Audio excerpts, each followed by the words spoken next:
Peace to the family. Happy 2023 because we are recruiting for the Real HD broadcast network, that is. Let's break it down.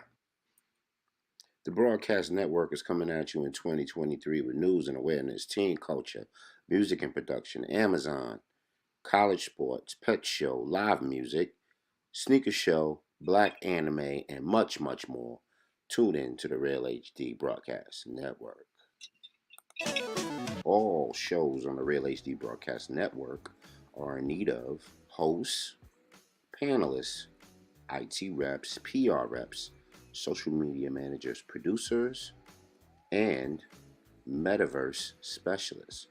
And if you've ever dreamed of hosting your own show, being a panel on a real interesting show, or anything behind the camera, we got a lineup for you. We got some dynamic things popping in 2023 on the Real HD Broadcast Network, where Afrofuturism becomes reality.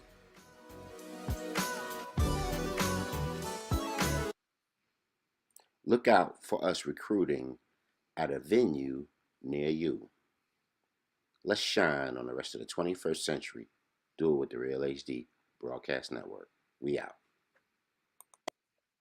Yeah, those were the promos for the Real HD Show. Welcome to the Higher Discussion, the Real HD Show, coming to you live, always live, in an attempt to help our people broaden our perspective, get powerful information, and be progressive in the rest of the 21st century. I am your host, the Victorious Seven. They call me Vic, and you have tapped into prime time with a purpose. Because why do we have prime time with a purpose? Because prime time, a lot of times, is set with a lot of BS. You know, you got to watch the Channel Zero, and you got to watch a lot of foo-foo on the screen, attempting to tell you your dream, when really all we really want to manufacture for ourselves is a healthy perspective and a way to matriculate on and a way to move on, motivate on, and be productive and be successful and have achievements with the rest of our 21st century. Because a lot of us ain't making it out of the 21st century. I myself included. So while we here, we want to see clear and make this thing the best, make this journey the best one we could possibly make it. Welcome to the Real HD. I am your host, and you are into the Higher Discussion. We don't like to have low level commentary here. And I get it. Not everybody is built for this type of commentary. I get it. Not everybody wants to participate in that way. Here at the Real HD Show, we say it with your chest,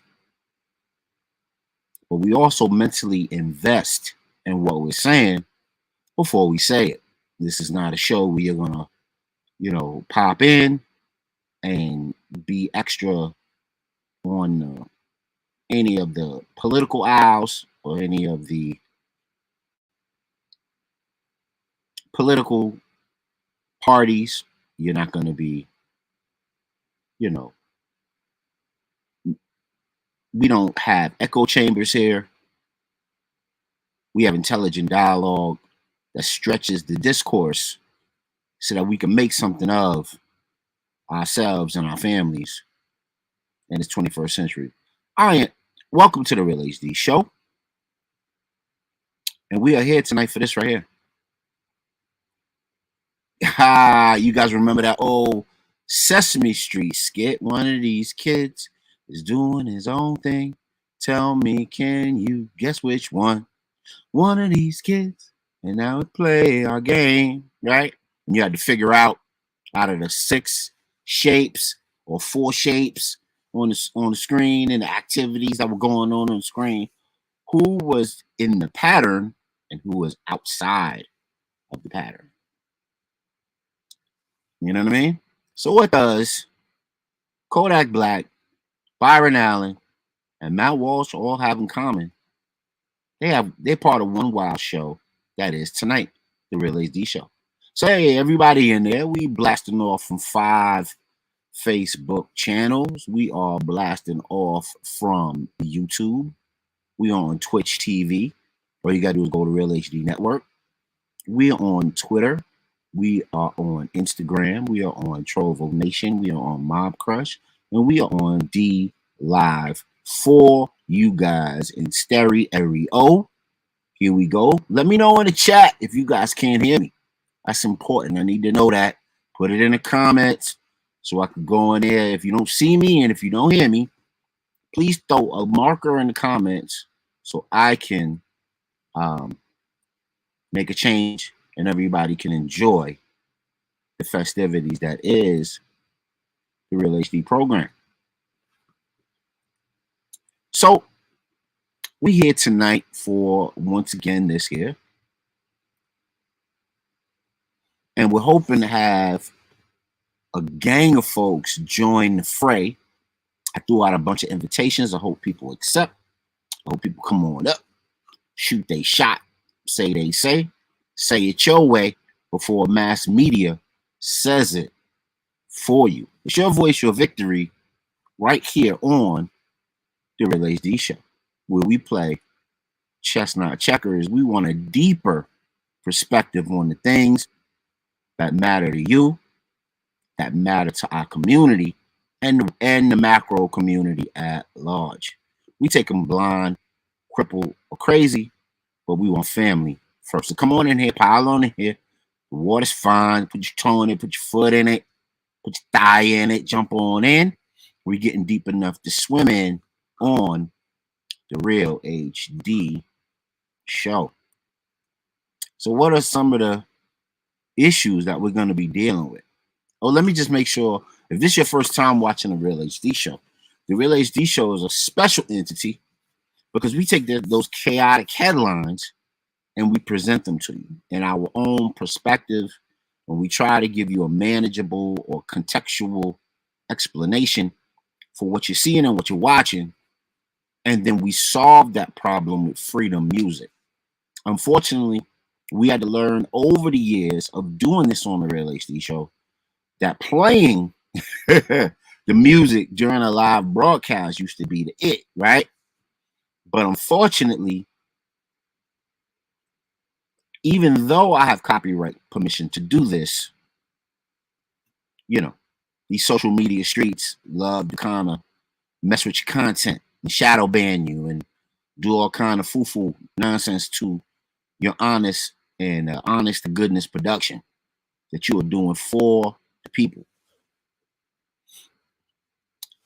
So we play our music 7:30 to 8 o'clock. You can jump on backstage. We always have the call letters up. Right here we go. Boom, here are the call letters. Link to the live stream, streamyard.com, 77 IBDZR38P. Yeah, man. We getting to it this evening. You know, we want you in here. We thank anybody for tapping in. That whoever's on there right now, let me see who that is. All right, whoever's on the Real HD Network channel, throw your comment in the suggestion box. Who would you like to hear? We are here for this tonight. Kodak Black, Byron Allen, or Matt Walsh.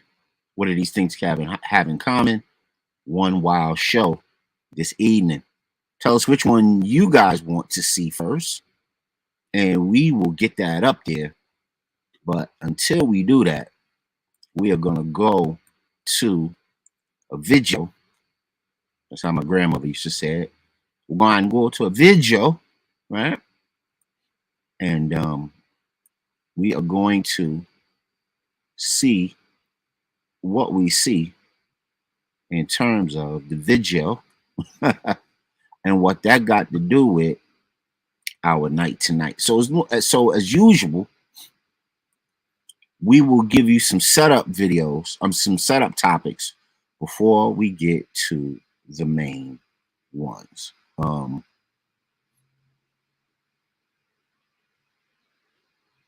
Like this one here.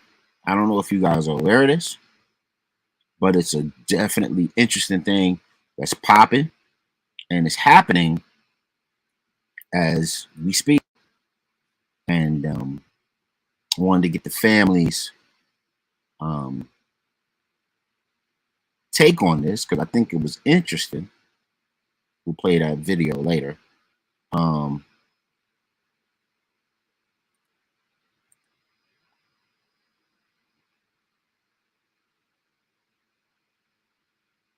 okay, cool. All right, I'll try it again at another time. I was trying to upload a particular picture for you guys, but I'll show it to you right now. The U.S. government. Let me make this a little. Let me turn this into a scroll for you guys, so we can keep on pushing. So it says the U.S. government is considering asking Black Americans on federal forms, including the census, whether their ancestors were enslaved. It says Wall Street Journal News exclusive, U.S. considers asking Black Americans on the census whether their ancestors were enslaved. What do y'all think about that? Put it in the chat, what y'all think about that. Do you think that a designation for Blacks as enslaved, descendants of enslaved people should be on the U.S. Census? Should it be something that do you even care? Do you think it makes a difference? Do you think that the census is an aid or a viable tool that's efficient enough to capture the essence of the plight of Black people and their ancestors? What do you think? We know the census is a collector of information. We know the census basically harvests voluntary information, collects it in aggregate, breaks it down into statistics, consolidates it, and it's used, quote unquote, right, for special government programming.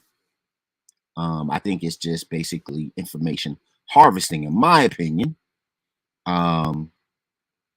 Now, there's a lot of groups in the country, like Foundational Black Americans and African Descendants of Slaves, ADOS, who think this is a great thing. They think that harboring this information will lead to, is the first step in leading charge in the reparations movement. Because for years, the antic was this. How would we even begin to qualify, quantify, and calculate reparations? Well, if you're taking a U.S. Census every year, and in the census, you got, 44 million of us here, roughly 45 million and counting, anticipating births, right? If you got 25 million of us saying that we're descendants of slaves because we did our homework and we did our backgrounds and we, really took it serious, would they begin to actually pay the debt that is owed? On the ADOS website, they have a promotion where they need you to hashtag claim the name. Attention, by deadline by April 27th, your government needs to hear from you. In June of 2022, Office of Management and Budget announced that they would review the Statistic and Policy Directive, number 15, standards for maintaining, collecting, and presenting federal data on race and ethnicity, the SPD 15. The directive provides minimum standards. Sorry, Albert. This directive provides minimum standards that ensure the federal government's ability to accurately compare race and ethnicity information and data across agencies. as well as helps to understand how well federal programs serve a diverse America. Very interesting. So if you're a black person and your family is from the South, and hopefully everybody knows about the Great Migration happened in the 40s, where a lot of people from the South, to escape Jim Crow terrorism, to escape prosecution, to escape sharecropping lifestyle and seek better opportunities. The Great Migration happened from the South to the North, and there was a lot of ancestry left behind. And I don't know if this is an adequate way to, or an efficient way to begin to aggregate what that data would look like, but I need the families. What is the family's voice on this whole thing? Is this an efficient way to do it? Is this a waste of time? Like I said earlier, has the census been an efficient way to collect all the relevant residential information and family-based information of the American people? Or has it just been an attempt at data harvesting for other groups and their other purposes? Let us know. Put it in the chat. We want to hear from you. My quick take on it is if you are someone who believes that governmental policy and governmental integrity is of the finest caliber, then I will go ahead and, tap into this. I will go ahead and submit my information, my data to this. But if you are those who are a little bit more studied, and you understand that the U.S. government giveth and taketh away, just like they did with the recent crop of people who were on public assistance, and now all of a sudden not so much. I would be very, very leery. We live in a time where voluntary consent is of the highest order, meaning for a few trinkets, a few baubles, a few conveniences, a few things that make you feel good, you trade in vital pieces of your privacy, who you are, what your background is, where your people come from, what your vitals are, how much money you got, your business and community affiliations, your opinions about society, for a few modern conveniences. This device that we're on right now, that's one of them. So we all give away a little bit, but it's all about how much are you willing to give away, and how can you protect yourself in the midst of what it means to give away. Let us know, how much are you willing to give away? Are you willing to give it all away for a free iPhone?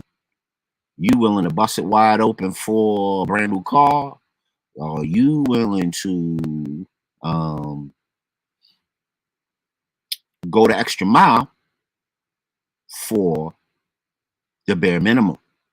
Because I haven't seen too many programs in these Estados Unidos history where the U.S. government has lived up to its billing. There's always been some sort of goofiness one way, or some sort of goofiness another way, and it all didn't amount to much, or they didn't live up to the billing, or even when we got separate but equal is not equal, we got civil rights, we got the ability to contract in 1866. But all of those freedoms seem to be short-lived, depending on how municipalities, private ownership, and the YT community felt about it. And if they felt it was a betrayal, or if they felt it was an infringement on their privilege, the over 120 race riots in the country ensued, and then those freedoms were no longer freedoms for whoever they decided to enact those that savagery on. Seneca Park in Manhattan that turned into Central Park was a black village. Lake Lanier was a black district in Georgia. Wilmington, North Carolina, Tulsa, Oklahoma. We can go on and on and on and on. Natchez, Mississippi, Ocotillo, Florida. Ridiculous. Anyway, so we back to it. We back to it like we want to do it. And when we get more company on Wednesday, we'll go over some of these very same issues one more again. But I want to get to this one right here. This new issue is out, and we want the family to chime in. So Nick Cannon is back. Look like he didn't make, look like he didn't learn his lesson from the Jewish, the problems he had with the Jewish folk. He's still going to be out there and utilize his First Amendment right to run his mouth however he see fit. You got a right to do it.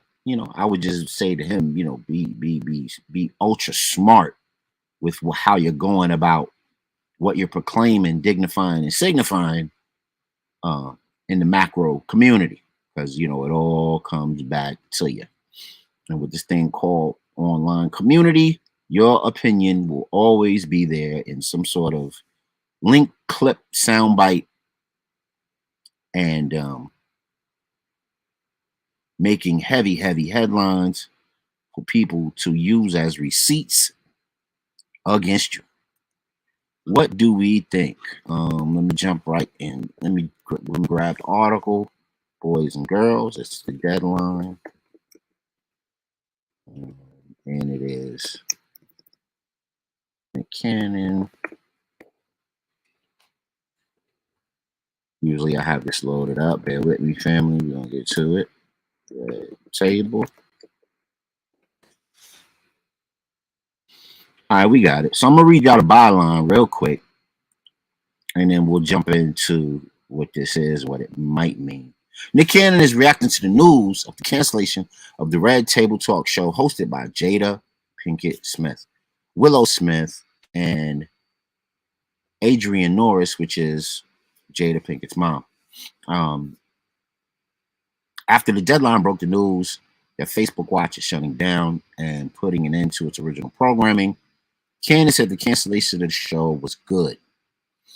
If there was no Red Table Talk, then he wouldn't have slapped the shit out of Chris Rock, the Masked Singer host said Monday to the Daily. Cannon was referencing Jada Pinkett slapping Chris Rock at the Oscars for poking fun at his wife. That was all royalty. Will and Jada, he added later, they brought it to the table. I don't want to know all this about y'all. I just want to mind my black-owned business. I don't want to be up in everybody else's kitchen. Keep that ish to yourself. Cannon received pushback from host Abby DeRosa. It was an honest table. They were still royalty. It feels human, like they're human.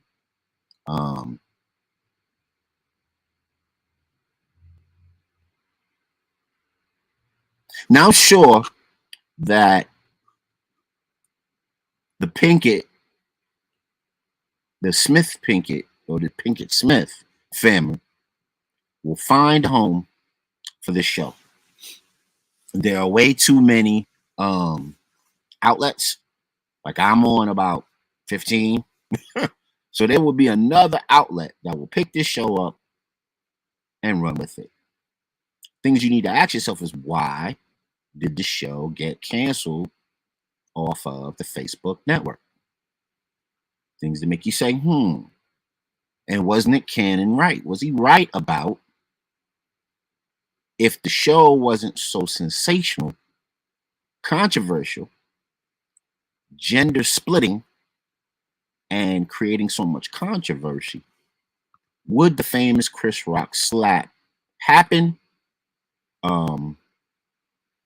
Because of all of the tension that was built up over social media and the lifestyles and activities of the Smith family. And take a pick who you want to talk about. They all been involved in some foo-foo over the last 5 to 10 years. Take your pick who you talking about. And they wanted to air their dirty laundry out, and they wanted everybody to come on their show and air their dirty laundry out. My quick take: didn't care for the way that the show dealt with the male perspective. So if she was trying to have a show that was honest, bold, integral, and gave everybody a voice, I believe she missed the mark on the men. And she had several people on the show, and in my opinion, she kind of cucked the dudes that were on the show. She kind of like made them bend the knee to her perspective on whatever issue they were talking about. Number one, because it's her show, and number two, the female momentum. We're living in a time where there's a lot of female momentum, and that's the energy of the time. And I believe shows like this and others that get a lot of fan appeal have the obligation and the duty not only to utilize that momentum, but to find a balance for it that's a healthy one. That's my take. I'm sticking to it. You heard it right here on the Real HD Show. So that's that one right here. So tell your friends, man, we talking about the U.S. government considering putting ADOS and foundational Black Americans as a choice on the U.S. Census, and Nick Cannon happy that the Pinkett Smith clan got Red Table Talks removed from Facebook. It will be back on shortly in another venue. I'm sure they are tabling deals right now. Maybe they'll link up with Jay-Z and do what is it? What's the Jay-Z streaming service? And they have money, sex, and violence on there. Tidal. Yeah. Maybe it'll appear on Tidal, and then everybody will go mob Tidal and keep up with the goofiness. That is the, comings and goings of the Pinkett Smith family. This should be a cautionary tale to most families.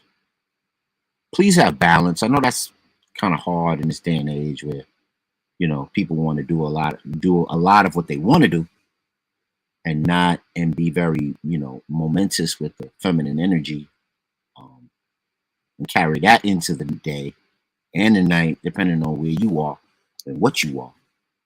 But try to be balanced with your family. Men try to lead your family. Women try to be a complement to your man and lead your family. And children, make it your business to respect your parents. And remember, if you want to participate in the new census, check out the ADOS website, and they got instructions on it and links where you could jump on and be a part of the new census that's coming out that would identify your family as part of the, African people as descendants of slaves or foundational Black Americans, which are the key term you identify with. Isn't that the key thing about identifying? Isn't that the whole, isn't that the whole kit and caboodle now? Identifying. Well, in the news, Power to the people news. Wait, what just happened? This just happened. What the devil? Satan Con Temple marks the 10th anniversary with a Satan Con of 2023. You heard it right, folks. Satan Con. And you see Baphomet, right? And you know the Baphomet thing with the golden Mendes, and that's channeling Moloch, and Moloch used to sacrifice, every day used to sacrifice the children to Moloch in ancient times. And of course, you got the upside down pentagram. And of course, that has affiliations with some covert groups that we've talked about ad nauseum on this show.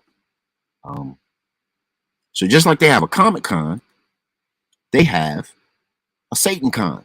Isn't that crazy? Con meaning convention, right? So when I was a little boy, shout out to my man Tim. Hit me up, Tim. Yo, we haven't gotten together in years, man. That was my little comic book hustler with me. We used to break dance on Fordham Road in the Bronx. Shout out to the Boogie Down. Shout out to the X. What up, y'all? Love y'all. We used to break dance in the Boogie Down, collect our little money, and then hit the comic store.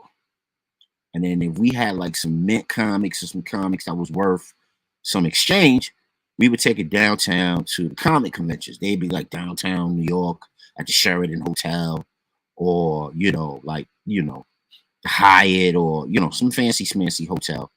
And they would be in these ballrooms, and you would like meet all kinds of dudes that were into comic book collecting. One time I shook the hand of Stan Lee, not clouting for anything, but we used to hit that joint up pretty hard, like early kids, like 12, 11, just kind of little kids running around New York City wilding out, trying to get into something, trying to make some money and do some things. Thought we was grown, you know how that go. And those were the early tenets of what they have now, Comic Con, right? And the Comic Con, all of the people will come out to play. They would all come out to play. They would do what they call cosplay, right? At Comic Con. And the cosplay would be like a central feature of what the people do when they get to Comic Con, right?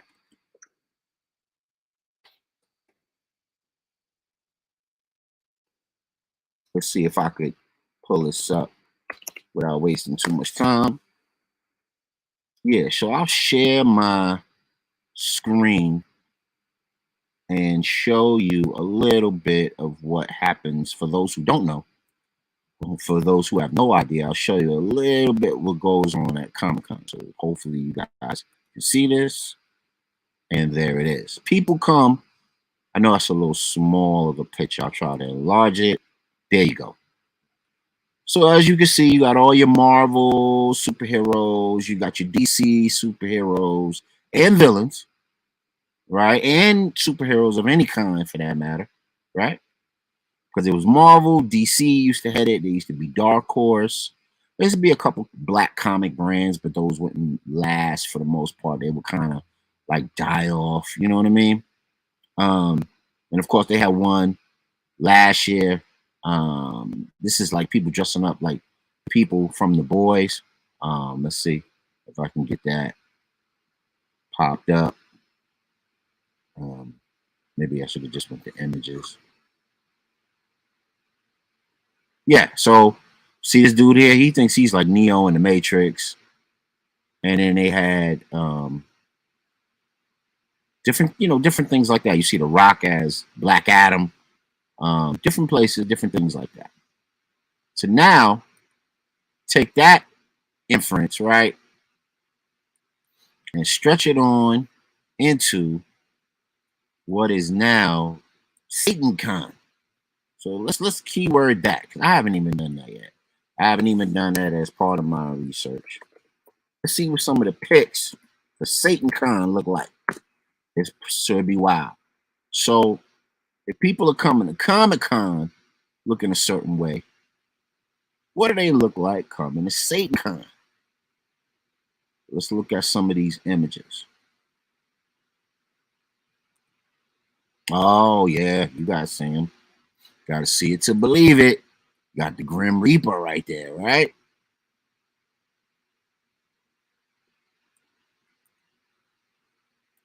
Let me see if I can get to 2023. I believe it was in Boston, right?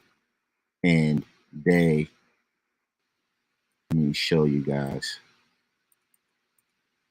a quick clip of the Boston invitation to it. Here we go. SatanCon 2023. Of course, you got the Go to Mendy's. Always got to have the Go to Mendy's in there, right? So here it is, SatanCon, and it was sold out, as you can see, right? So what do people do, and what does that even look like? Put it in the chat if you guys want to see what that looks like. If you'd like to see what the average SatanCon, if I can even find it, what the average SatanCon person looks like.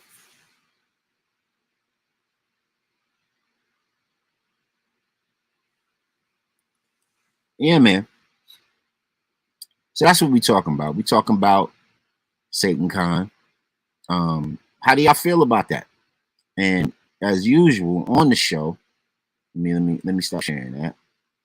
Let me jump back into Instagram. Hey, I can see me Instagram. Hello. Drop it in the chat what y'all think about SatanCon 2023. What are some possible inquiries about the community that could be important when they're pumping something like SatanCon? What in the world does this have to do with us?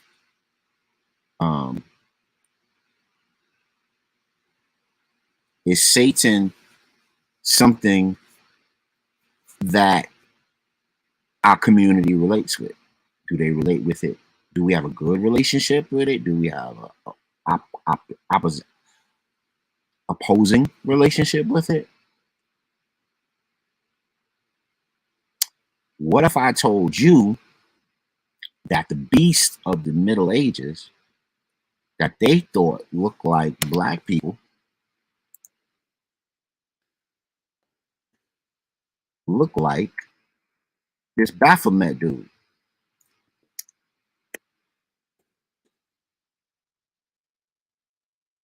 Yeah, I'm gonna share my screen one more again, and I am going to show you guys what these folks considered to be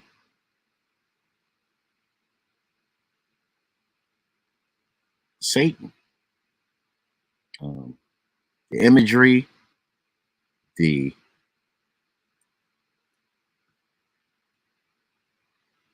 fear, and you got to remember that this was a illiterate people, right, who were worshiping this. Okay, so they drew up imagery of what.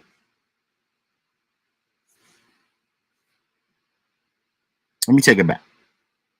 So you know Herodotus, right? Herodotus, the famous writer of the Iliad and the Odyssey, he wrote about a land of burnt, a land where the people had burnt faces, and their arms looked like they stretch miles, or not miles, but throughout. Their arms looked like they could stretch across the sunset. Those are kind of his words, right? And of course, we were brown people, right? Melanated. And then that particularly led into the caricature of the ancients of our time, of those times, as well as the Moors of the Middle Ages, being identified by illiterate people who didn't understand that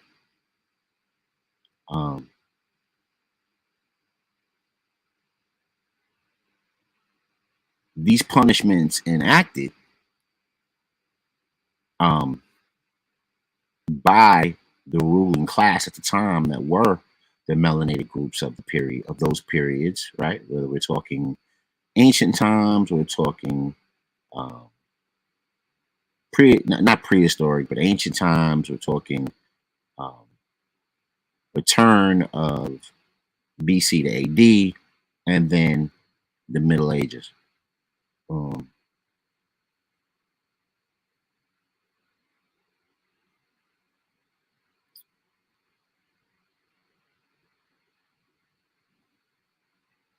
just trying to get these pictures together so I can show the family the difference between what they considered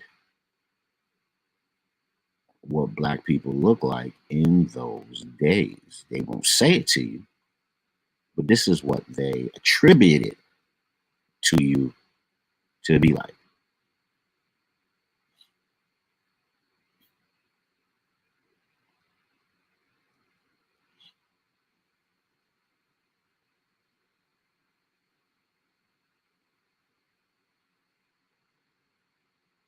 There's a good feature on Real Nagas, and it's called uh, the myth of the dragon, right, or the lore or the legend of the dragon. And because our skin had been burnt in a furnace, was described as to been burnt in a furnace, this is how a lot of them saw us.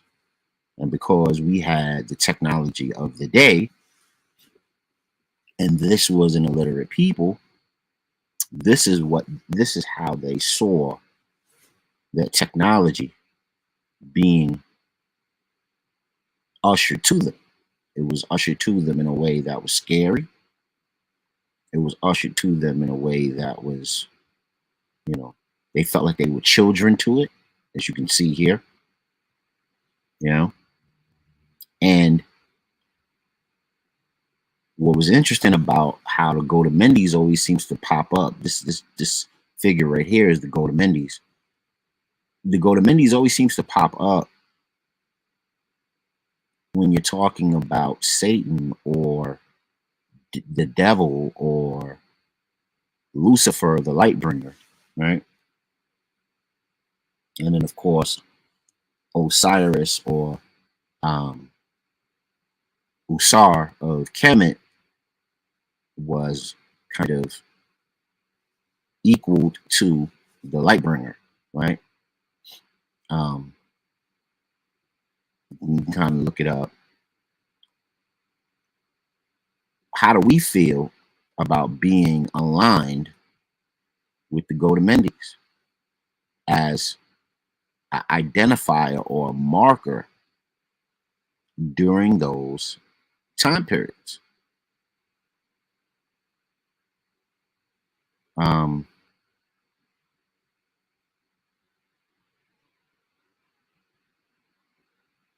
The large arms, the large wingspan, the golden embroidery on the bodies, the sunburnt skin that may come off looking like scales because of the um, methodology behind burning or the methodology behind really, really sunburnt people. Here's a picture right here. Very interesting one. I'll share my screen. You all will find one. There's always one out there. All right, I hope you guys can see this. So there you go. So you see how dark this individual is? And he has on horns. Now the horn and the crown are kind of akin to the same thing. Except for when you are in Kemet and Kush and you're dealing with the snake or the Kundalini symbol outside of the horned crown. The horned crown was a symbol of making it through the schools of education in ancient Kemet or ancient Kush, and you were donned a crown of horns. You could see Alexander the Great wearing one. You could see a lot of, priests that were in the mystery system schools adorning those horns. And you will also see, as I go through this page, I'm going to try to show you guys another image of how they depicted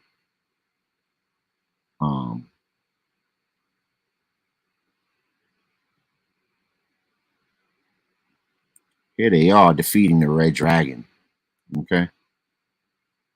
So they also, out of the illiterate mind, they imagined the red dragon or the phoenix as symbols that, captured Black and African people.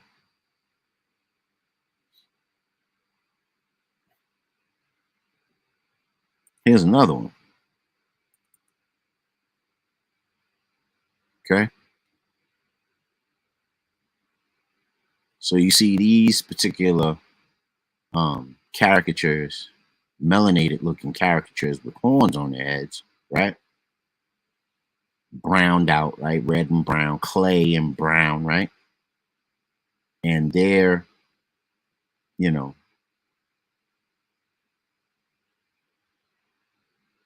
in some sort of conflict moment with these sort of quote unquote saintly white women, right? And if you keep going, you'll just keep seeing more and more imagery, that half man, half animal looking imagery that exists, because that's the mythos that a lot of them would create over what Black people look like. They even would create books and lore and stories.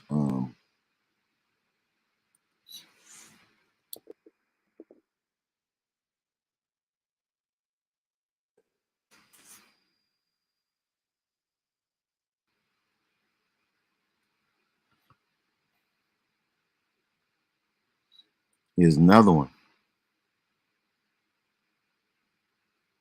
Hope you guys can see that. Yep. Here's another one where they're depicting us as like purplish, black or purplish type of creatures, right?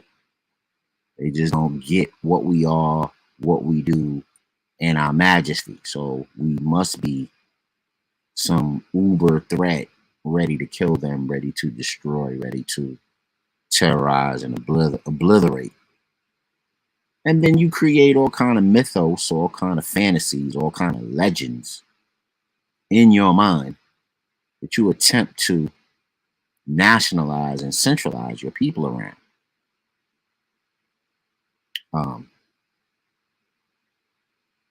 See, even their doctors, see, check out, here's a doctor of the Middle Ages. And because they didn't understand medicine, the doctor even looked like a beast.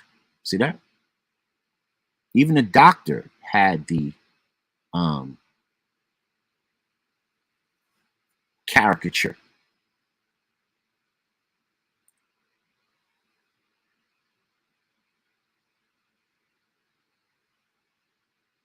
So it's interesting. But I really do believe it's even more interesting that they would put out a Satan convention, and have it be Midtown Boston, and trying to gather how folks would receive it, and it be sold out. Tell us what you think. We can go deeper on the Baphomet. We can go deeper on Moloch. We can go deeper on Satan Con. 10th anniversary, if you will, Knowledge Out of Cipher. Let us know, let us know what you think. Put it in the chat, and we can keep on pushing. We're going to keep moving, right? Because I wanted to show you guys something before we got to our 3 most important things of the day. I will save. I wanted to show you guys something about the Grand Canyon, discovery at the Grand Canyon. But I think I will save that for Wednesday show. And I'll just jump into, yeah, you know what? Matter of fact, it's that time. Let's jump into it. Check out this clip by Kodak Black and let me know what you guys think of it right here on the Real HD Show. Check this out.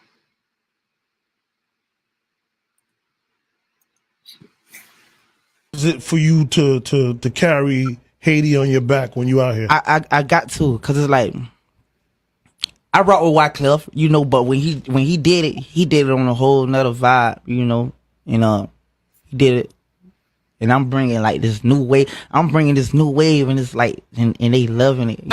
So, Raskev just hit me here and said school in Haiti. Yeah, school in Haiti. Yeah, What's that about? I need to do that. Cause you know, I wanted like to like donate something, but it's like you never really know where your money going and stuff like that. So it's like you can't tell me that you ain't like build a school. It's like it's right there. I could see it. Like I could. So I know it's there.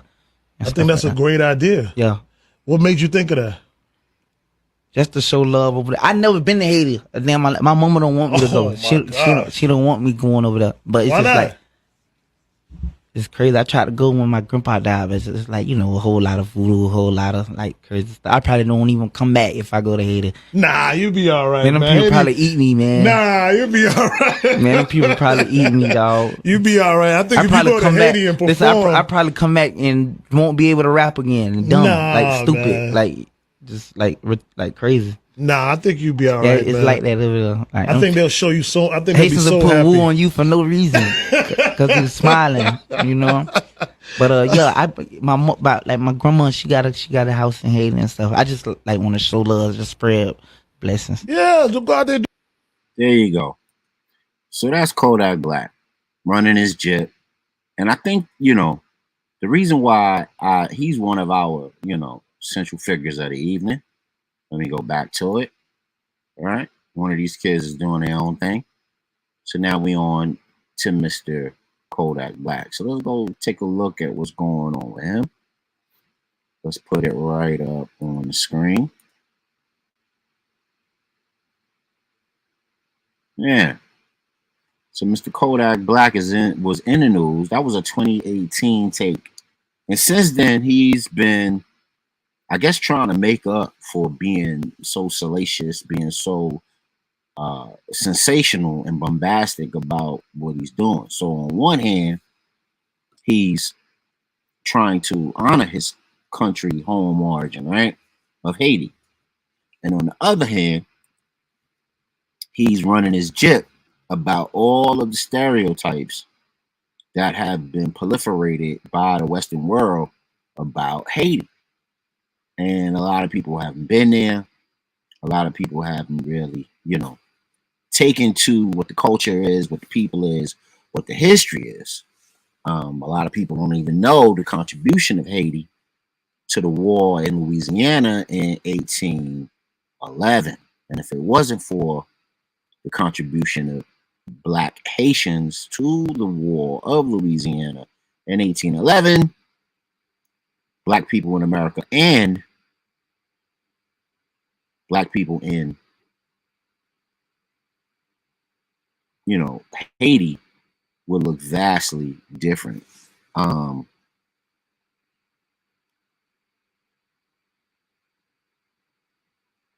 So he was on another show saying the very same thing. Quote, I probably don't even come back if I go to Haiti. Then people will probably eat me, man. I probably come back and won't be able to rap again. Again, dumb, like stupid. It's all over there. Wow. So my question to the family is, how is this representative of what the youth think of Black culture in general? This is what Kodak Black thought of, even though he was going to go out his way, and he did go out his way.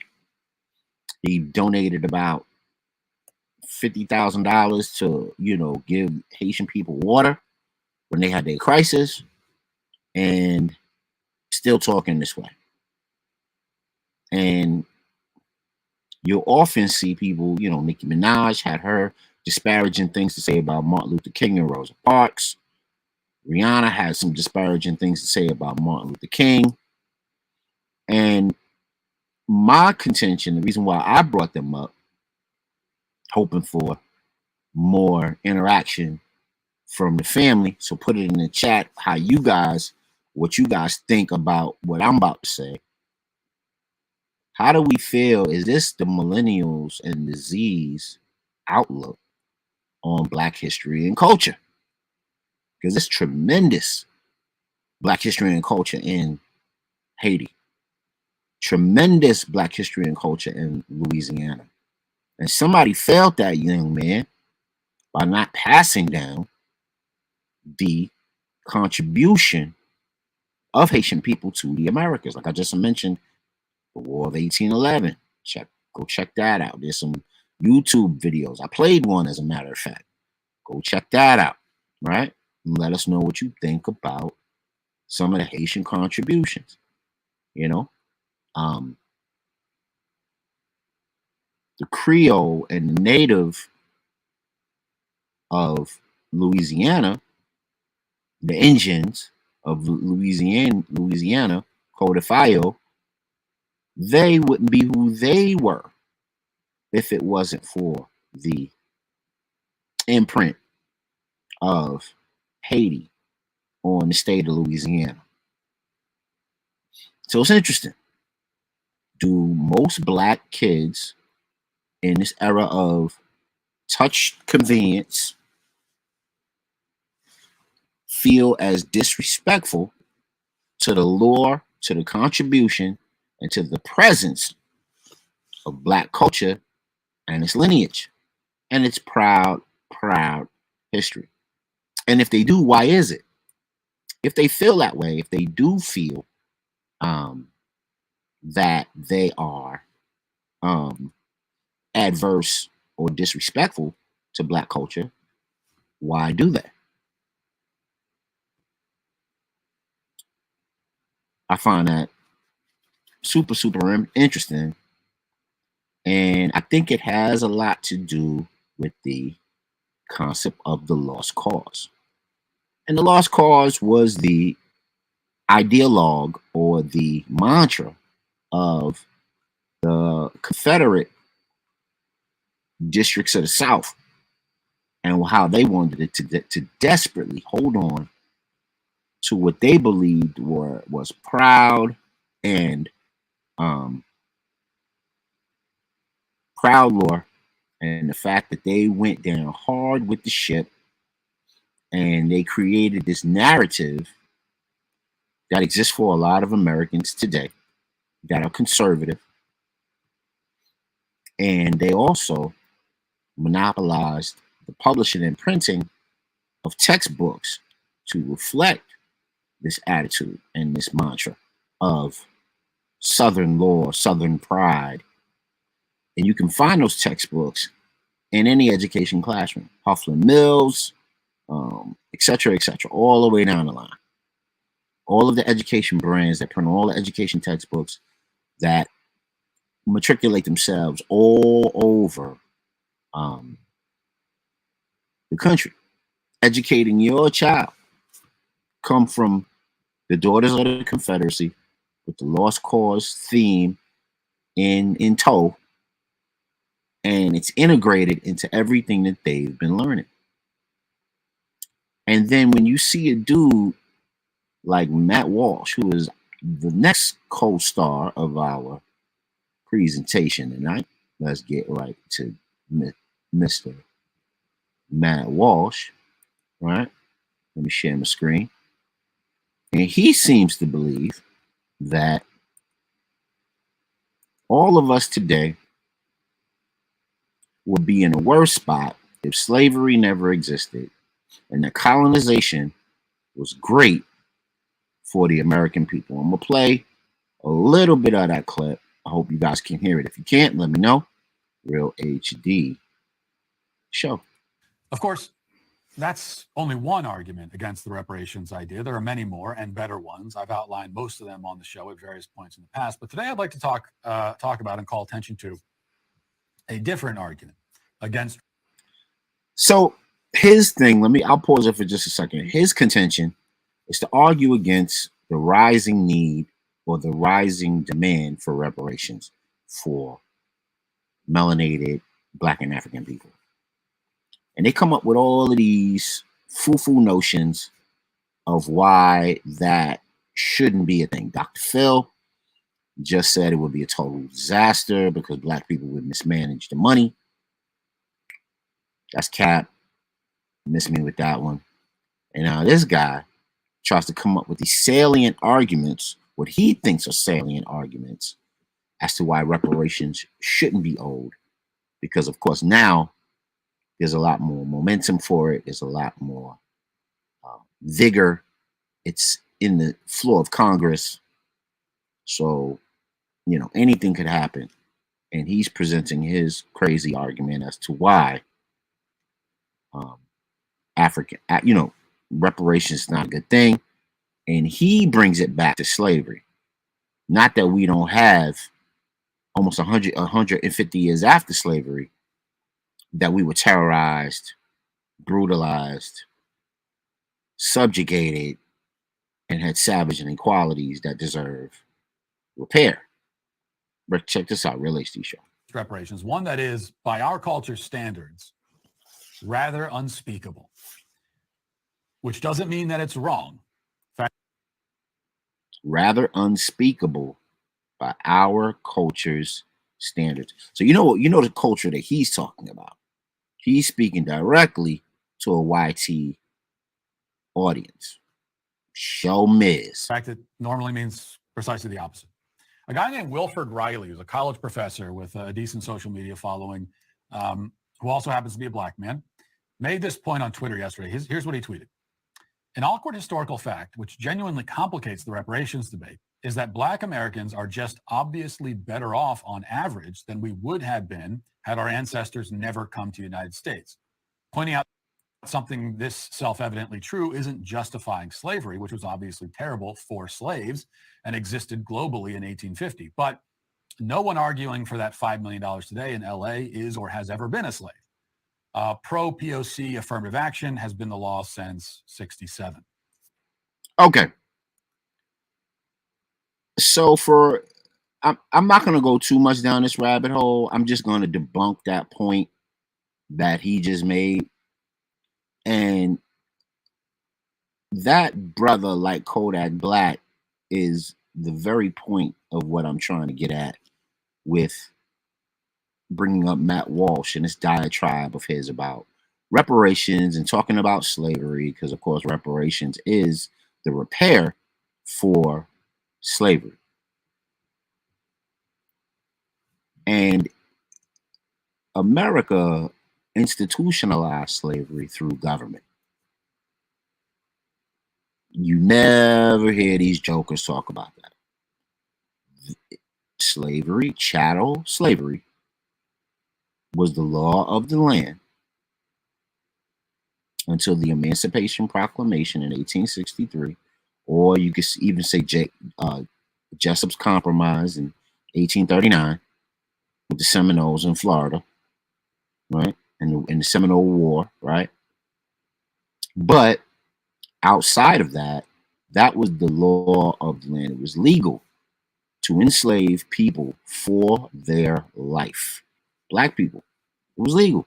Melanated people, no matter how smart, no matter how witty, no matter how human, no matter what talent, intellect, skill, or charm they showed, it was legal by law, government, to carry out these things until 1863. And America was built on an economy by which 70% of its revenue and GDP was obtained through the free labor of cotton, tobacco, and sugarcane. Not to mention all the edifices institutions, homes, estates, etc., that were built by hand, like the White House, like the Capitol building, that were built by hand, like Penn Station, that were built by hand, free labor by melanated people. Now, I know they wish this would go away, and this is their attempt to do so. But then when you get a Kodak Black saying what he says about Haiti in the crazy stereotypical way that he says it,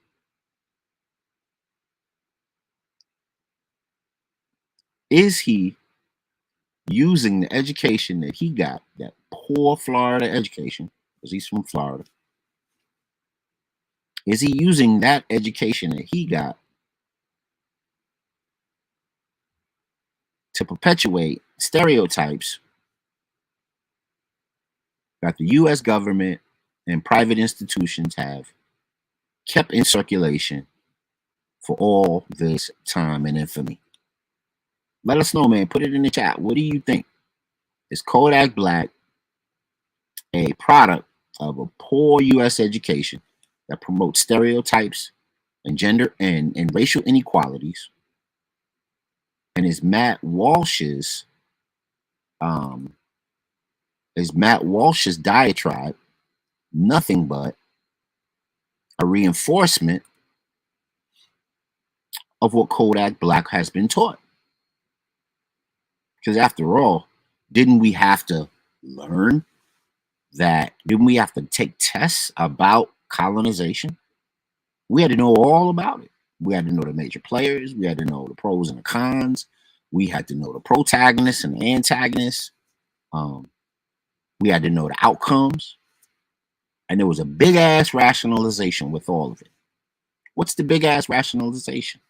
Exactly what Matt Walsh is conceding to.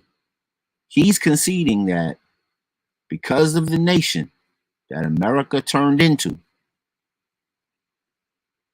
slavery and colonization and death and destruction of native people in this country was all worth it. It was all worth it. It was all worth it. So, what do you think? Put it in the chat. Timestamp it. Let me know what you think about this. Is Kodak Black a reflection of millennials and Gen Zs? Do they disrespect Black culture, calling people who honor Black culture hoteps? Which is actually a diss, like we're nothing more than a shell of yesteryear. Get out my face type of thing. And they disrespect their heritage. They disrespect the ancestors that built their heritage, even though they're standing on the shoulders of people who fought to have the successes and open the door for people to be ignorant and act ignorant and refuse to pick up a book and learn like him. I know he has that Southern drawl and that Southern twang, but he could stand to rap a little better about some more substantive things. That's just me. You know, how many whole songs you gonna write about? How many get money songs and criminal songs you gonna write about? I mean, come on. Stretch your artistry a little bit, young man. But let me know, do you guys think that young people are educated, indoctrinated, fed mass media and mass messaging through somebody like a Matt Walsh to the point where they're ready to disrespect their own culture? I'm gonna show y'all some other people who I think was guilty of that same thing.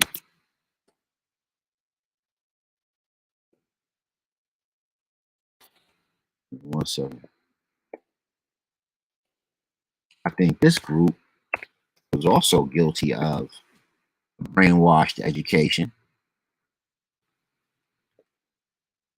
and what that eventually would mean and where they hold their community in regards. And they laugh and scoff and division themselves from those who paved the way for them to be cognitively dissonant. And you know who I'm talking about. I'm talking about them Black Lives Matter chicks. Let me share my screen so y'all can see who I'm talking about. I think these people, quote unquote, supposedly trained in Marxism, were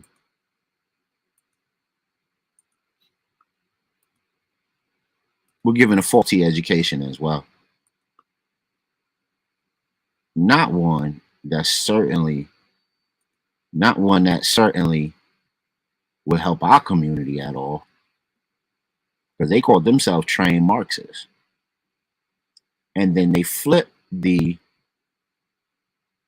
protest movement from one of being against police brutality and the killing of young Black men and women to being an intersectional based protest and getting everybody to believe that intersectionality was the hotter debate, not young men and women who were profiled by cops and shot to their death.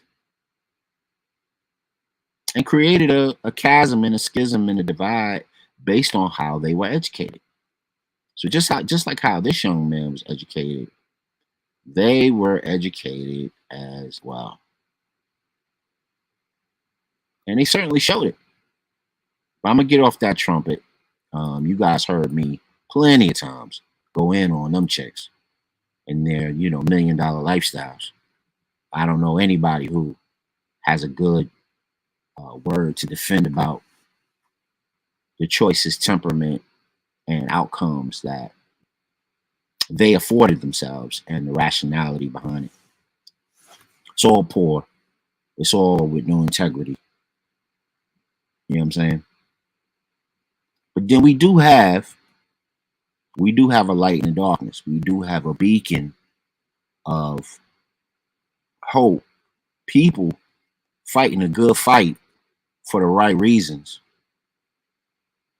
and trying to fight against savage inequalities. And that's why I enter one Byron Allen. Now, Byron Allen has gotten his his particular onset in the Black community has been 50-50. Some people didn't really like him because they say he married a white wife.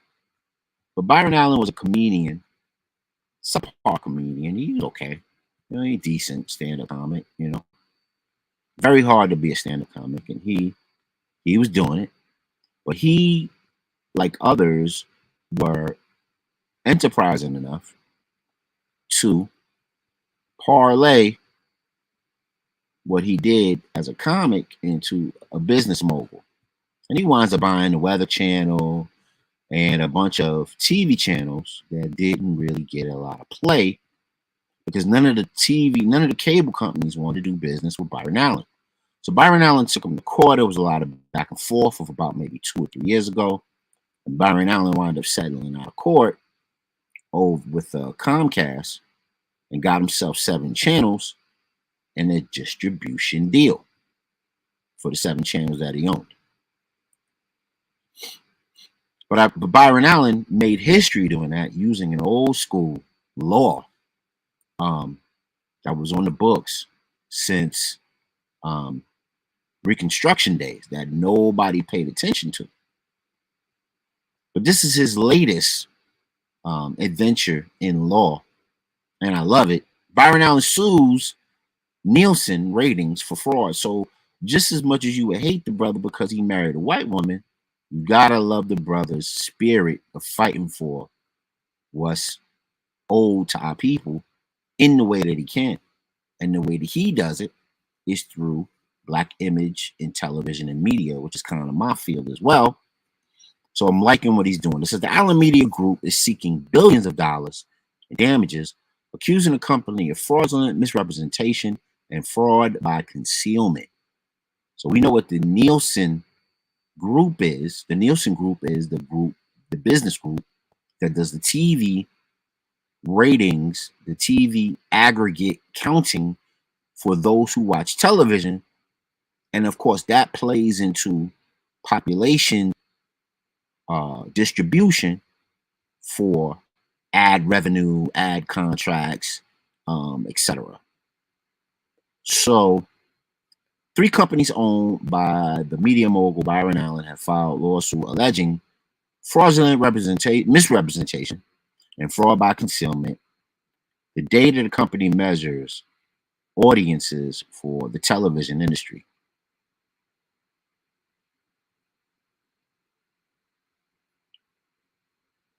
The lawsuit claims that Nielsen's historic rating system, which measured television viewing for years, is antiquated, highly unreliable, and fundamentally flawed, and was ultimately useless for Allen's networks that have limited distribution. Now, see, once you're on the inside, you can see how the savage inequalities play themselves out in real time.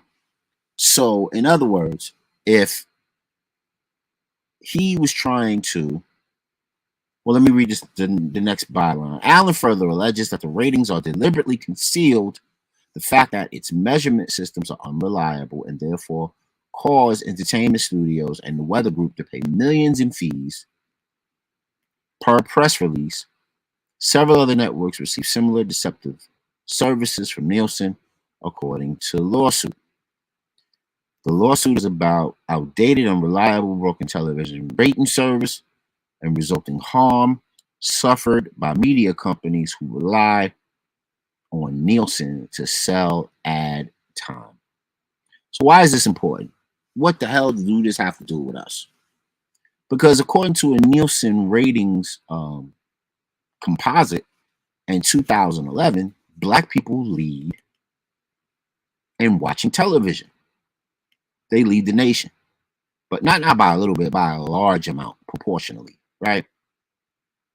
But if we don't know just how much proportionally, then how could we get the representation on the screen that we want on these major channels like CBS, NBC, ABC, and I ain't just talking about Blackish, I ain't just talking about, CSI Miami or CSI California with LL Cool J.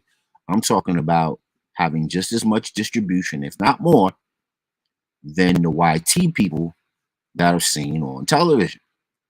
And even in 2023, when all of entertainment is led by culture and the culture and the freestylings of what Black people create, most shows on network television and cable and Netflix and Prime are still white-faced. Even in 2023, even though civil rights has been around for almost 100 years. No, that wouldn't be right. It's not around 100 years. It would be around 40, 60 years. Yeah, 60-some years. Right? Civil rights has been around. I stand corrected.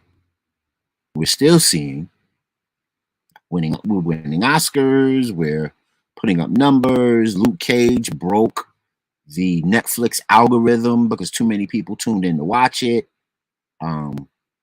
We're still not seeing that representation of Black people, Black drama. I challenge you, find me a Black family drama on television.